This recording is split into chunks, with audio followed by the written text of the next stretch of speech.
This messes me up because I'm thinking, if I was Moses, I don't know, would you sit down? Would you like fall on your knees? He hit his face, and God starts talking. He says, I've seen the oppression of my people, and I've come to set them free. And I'm thinking, oh, you go, big daddy. You can't do it then. And this is what I'm thinking, oh, he's going to set them free. God, do it. God, do it. God, do it. And as he's telling Moses what he's about to do, he says, now I'm going to send you to do it. I'm like, whoa. Did you just say you're going to do that? Didn't you just say you come to set your people free? We get the idea that God wants to do something, but he doesn't do it without us. We got this idea that God is going to take this city. But what we fail to realize is he ain't going to take the city without us. Yeah, amen. We keep waiting on God to do what he created us to do. He did it when he created us. Did you get that? What God intends to do, he did it when he created you.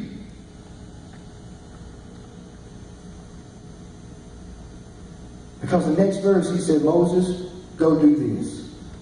Verse 11, he said, you know, they said Moses stuttered. Mm-hmm. But they had a pretty big conversation. I don't know how long it took, but the brother stuttered. But he said these words. He said, why me? If you're in here tonight and you're wondering that what God's wanting to do with you, and your question is, why me? Because that's what you were created for. You're here on purpose, for a purpose. There is reason to your existence.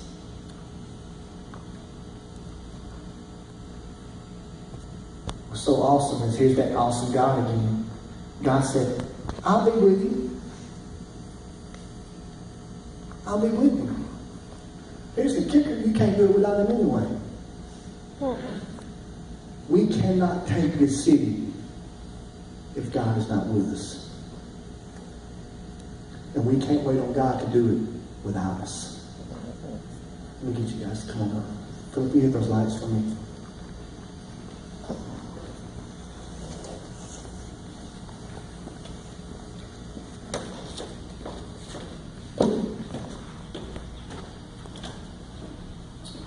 We've said this in here several times, and I'm going to say it again. We know the story of God, but we don't actually know God. We read the story of God, and the story of God is exciting. The story of Jesus is exciting. When we read that he walked down the street and ran, and the blind, and all these people that were sick and afflicted, and the poor and the needy, and all these people ran up to him. They were just wanting to touch the hem of his garment.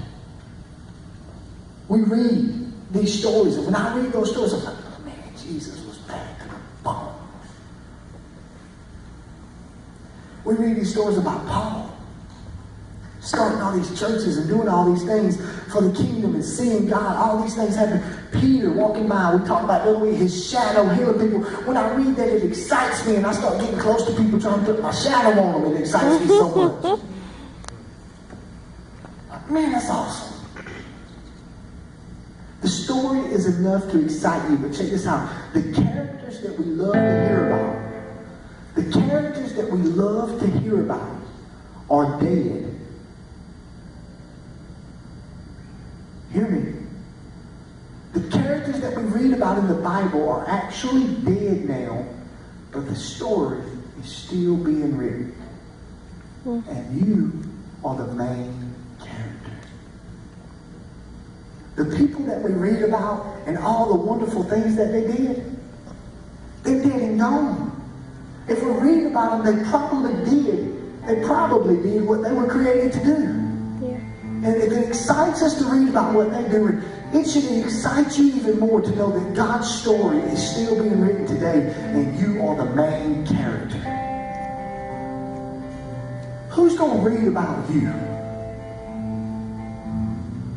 You say it ain't possible? I can name all people. John Wesley. I can name off all types of people.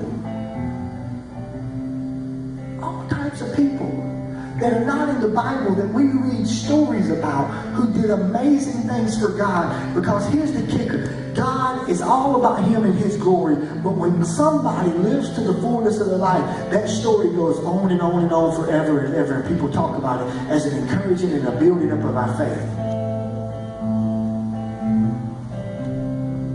Nobody is looking at your crap. If something is said from this mic or this pulpit or on a radio station when you listen to somebody preach and it slaps you on top of your shin or hits you in your toes or busts you right in the mouth and it offends you because they said something about something that's in your life, it shouldn't offend you to the point of where you don't want to do nothing. You should look at it as like God's speaking to me to deal with some stuff in my life. That's how we should be looking at it.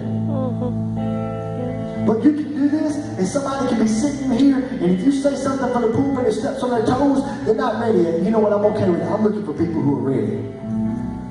I'm okay with being corrected. Because I want to do what I was created to do. I wasn't meant to just sit still. I can't do that anyway. I've tried. I will shake myself to pieces if I try to sit still. I can't do it. But I'm the same way in the spirit. Now that I've turned my life over, I can't just say I'm going to live my life for God and not actually live my life for God. It would drive me wacky. I can't say that I said a prayer and asked God to come into my heart. Listen, if He did everything He did, sent His Son to die, why did He save us? That's what I want to know. Thank God He did, but why? Because there's more to it. There's a city that needs to be flipped upside down. And He's waiting on us to do it. Yeah. Tonight, if you do not know Jesus as your Lord and personal Savior, it's a straight salvation. This is straight asking God to forgive you of your sins and come into your heart. He's not going to bring them up. You know what they are. The reason why Moses hid his face, because Moses knew what it was. Not because God brought it up. This is what I want you to discover tonight. The exact thing that Moses said, God told Moses. I've seen something.